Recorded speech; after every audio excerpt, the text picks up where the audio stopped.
Nah, teman-teman semua, sebelum kita praktekkan teknik cat air dalam sketsa interior, kita belajar beberapa teknik dasar cat air dulu ya. Supaya nanti waktu latihan tidak terganggu, siapkan alat-alat berikut sebelum memulai latihan. Tetapi saran saya yang paling penting adalah siapkan dua tempat terpisah, antara satu untuk mencuci kuas dan yang satu adalah tempat tampungan air bersih. Nah, yang ini wajib banget ya, ini sangat prinsip supaya nanti gambarmu itu tidak keruh warnanya karena air yang kotor. Oke, nanti hasil akhirnya kurang lebih seperti ini. Ada 9 metode atau 9 teknik, lalu diterapkan ke objek dan 2 jenis primary color. Nah, tetap jangan lupa dikasih kop nama dan judul ya, biar portofolionya rapi. Yang pertama ada flat wash. Ini kepekatannya sama ya di seluruh bidang yang mau di cover. Jadi nggak pakai gradasi. Catnya bisa disiapkan di palette dulu ya. Nah, dengan udah disiapkannya cat di palette ini, nanti kan intensitas cat yang disebarkan di permukaan itu akan rata dan sama. Supaya mudah, gunakan kuas yang agak lebaran dikit. Next ada graded wash atau gradasi. Nah, ini ada beberapa alternatif sih buat mencapai efek ini. Bisa pakai wet on dry atau wet on wet. Untuk wet on wet pastinya basahi dulu kertasnya ya. Nah, sedangkan kalau untuk wet on dry gimana? Untuk wet on dry, gunakan satu usap berwarna, terus bisa disambung pakai usapan air bersih, supaya gradasi ke warna yang lebih mudah. Tetapi cepat-cepat ya, supaya nggak terlanjur kering lalu menciptakan batas garis yang terlalu jelas. Dan juga jangan terlalu kebanyakan air ya, karena nanti pigmen warnanya ngumpul di situ semua kalau terlalu basah.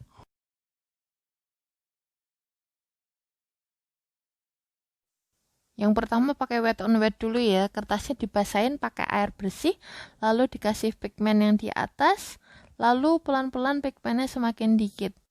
Atau tinggal diratain aja pakai kuas yang lembab, jadi dia nggak ada pigmennya tapi lembab aja, buat nyeret pigmen warnanya ke daerah yang belum ada warnanya, sehingga semakin pudar-pudar ke bawah.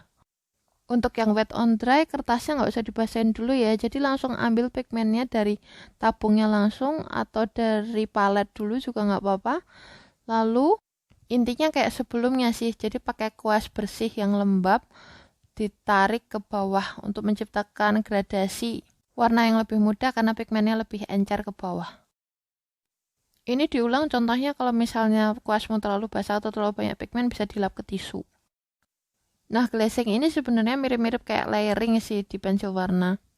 Intinya adalah mencampur warna di atas kertas. Karena sekali lagi cat air itu sifatnya transparan. Nah, oke, kita mulai dari cool yellow ke warm yellow, cool red ke warm red, lalu cool blue ke warm blue. Kita mulai dari yang melintang dulu ya. Nanti setelah selesai kita diamkan dulu sampai layer yang ini kering, baru ditambah layer yang arahnya vertikal.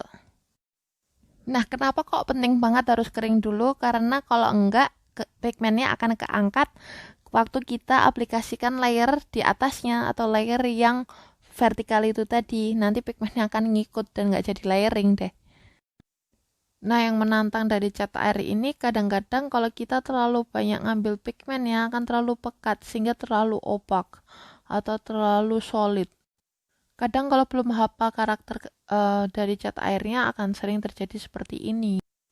Maka kadang-kadang sebelum terlanjur pakai teknik layering, coba dulu di kertas lain supaya nggak terlanjur di artworknya langsung. Nah, sebenarnya di contoh ini bisa dilihat kalau saya masih sedikit kaget dalam mengatur intensitasnya biru yang cool ini tadi. Selanjutnya ada wet on wet. Wet on wet ini sih simpelnya kertasnya dibasahin dulu. Karakter yang dihasilkan adalah percampuran warna yang halus atau batas area yang halus juga. Biasanya digunakan di area yang luas. Sebelum dimulai, kuasnya dicuci dulu ya, supaya waktu mengaplikasikan air bersih, benar-benar airnya putih bersih. Lalu kita campurkan, tambah-tambahkan warna, beberapa warna di bidang yang telah dibasahi itu tadi. Nanti warnanya akan mencampur sendiri. Atau kita bisa bantu dengan di pet-pet atau di tap-tap sedikit di area yang berbatasan sehingga mereka nanti akan mencampur sendiri. Atau kalau cukup basah, biasanya pigmennya akan mengalir, prinsipnya dari tempat yang lebih banyak air ke yang kurang airnya. Untuk metode scumbling ini adalah membuat gores-goresan kecil yang polanya random, biasanya untuk membentuk kayak daun, semak-semak, seperti itu. Sebagaimana prinsip dasar dari cat air, kita kerja dari warna yang paling muda dulu dan bidang yang lebih luas dulu, scumblingnya. Kalau area tersebut masih basah, bisa langsung ditambahkan pigmen yang lebih tua. Tetapi kalau sudah terlanjur lembab atau setengah kering, ditunggu kering dulu aja, baru nanti bisa ditambahkan layer warna yang lebih tua setelahnya. Scumbling bisa juga diterapkan untuk menambahkan background acak seperti langit di belakang pohon ini. Berikutnya ada negative painting. Sebenarnya dia adalah perkembangan dari reserving whites atau tetap mengkeep area yang putih. Sederhananya pada area tertentu warna asli kertas dipertahankan. Layer yang pertama pakai yang muda dulu, dan juga area daun yang dipertahankan ini adalah warna asli kertas yaitu putih. Nah, nantinya warna hijau-hijau yang kita aplikasikan pada area ini saat ini di layer ini nanti akan jadi warna daun di layer selanjutnya. Lalu ulangi teknik yang sama dengan warna yang lebih tua, demikian selanjutnya. Untuk yang masih ragu supaya lebih terencana bisa disketsa dulu.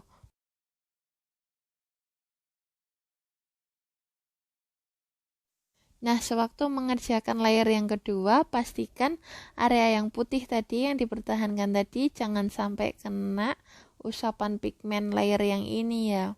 Karena kan kita mau mempertahankan area itu tetap putih. Nah, efeknya supaya lebih bagus, yang di dekat daun itu warnanya lebih pekat. Lalu perlahan-lahan semakin menjauh, warnanya dibuat pudar. Nah, ini efeknya akan semakin bagus secara estetika.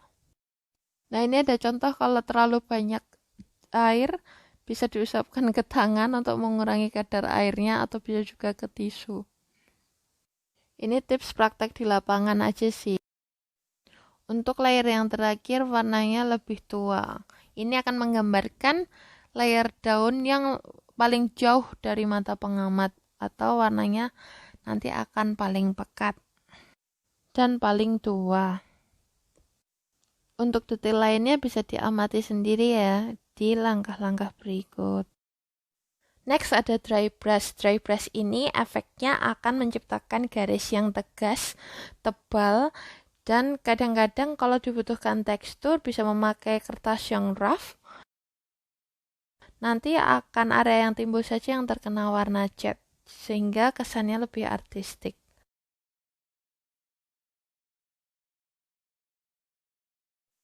Nah, bisa dilihat karakter garisnya ini lebih tegas atau lebih terdefinisi dibandingkan metode dari wet on wet itu tadi. Jadi, kalau untuk ngeblok area atau mencampur warna yang transisinya halus, bahkan percampuran warna, gunakan wet on wet.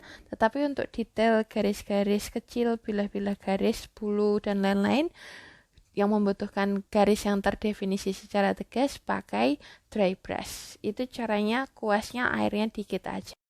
Kuasnya jangan terlalu basah ya, airnya cukup untuk mencairkan pigmen aja atau membawa pigmen aja. Jadi tapi nggak usah basah-basah kuasnya. Wet on wet sedikit berbeda dengan dry brush. Jadi kalau dry brush hanya permukaan kertas yang timbul saja yang terkena pigmen, tapi kalau wet on dry itu hasilnya merata. Tetapi tetap hanya mengcover area tertentu saja yang relatif kecil. Jadi seperti dasarnya daun atau dasarnya bulu. Jadi metode ini cocok untuk sketsa yang nantinya akan didetail.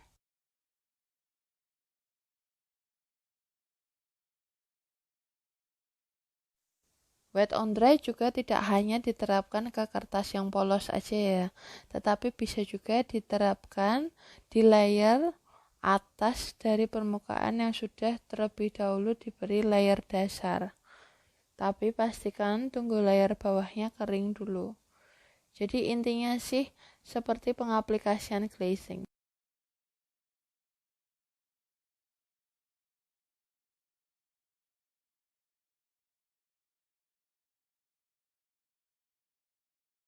Berikutnya ada metode lifting. Metode lifting ini sebenarnya intinya adalah mengambil kembali pigmen yang sudah ditaruh di kertas, hanya sebagian aja. Kadang-kadang bisa membentuk pola tertentu tergantung dari alat bantu yang digunakan. Bisa pakai spons, bisa pakai bubble wrap, bisa pakai tisu, bisa pakai kuas yang kering itu sendiri. Karena kuas kan juga ngeresep pigmen ya. Jadi seperti itu. Ini di contohnya bisa ditambahkan pigmen lagi di bagian tertentu untuk aksen, sehingga kalau di sini sih saya berusaha menambahkan membentuk bentuk awan ya. Jadi hasilnya seperti ini. Nah, itu tadi beberapa teknik dasar, ada 9 teknik dasar cat air yang bisa dieksplor, masih banget bisa dieksplor lagi ke depannya. Sekarang kita praktekkan alur kerja cat air, yaitu prinsip pertama itu gunakan warna dasar dulu, lalu mid-tones, lalu layer selanjutnya baru bayangan. Urutannya seperti itu, karena begitu warna yang tua sudah ditambahkan, biasanya susah ditambahi warna lain lagi. Untuk kamu yang belum pede mencampurkan warnanya, bisa dicoba di palette dulu, atau setelah itu pun juga bisa dicoba di kertas lain dulu untuk mendapatkan warna yang sesuai. Ini tahapan menggambar area midtones-nya atau area tengah. Warna cat air yang sudah kering di kertas biasanya akan turun sedikit daripada waktu dia masih basah. Kalau kamu belum mantap sama warnanya, bisa ditambahkan lagi layer warna yang lebih pekat atau warna yang lain itu ketika layernya sudah kering. Ini penting banget supaya pigmen yang udah ada di kertas nggak keangkat lagi oleh layer yang di atasnya. Nah, warna yang biasanya kita kenal sebagai warna primer itu yang cool ini ya, ada cool yellow, cool red, sama cool blue. Nah, tetapi sebenarnya di set basic yang paling sedikit pun, seperti yang di 12 warna, ada 2 jenis primary colors. Ada yang cool, ada yang warm. Nah, bedanya apa? Sekarang kita coba campur warnanya pakai metode wet on wet di 2 box yang tersisa di kanan bawah ini ya. Jangan lupa untuk membasahi dulu boxnya, baru kita mulai yang atas itu menggunakan warna kuning, yang sudut kiri menggunakan warna merah, yang sudut kanan menggunakan warna biru.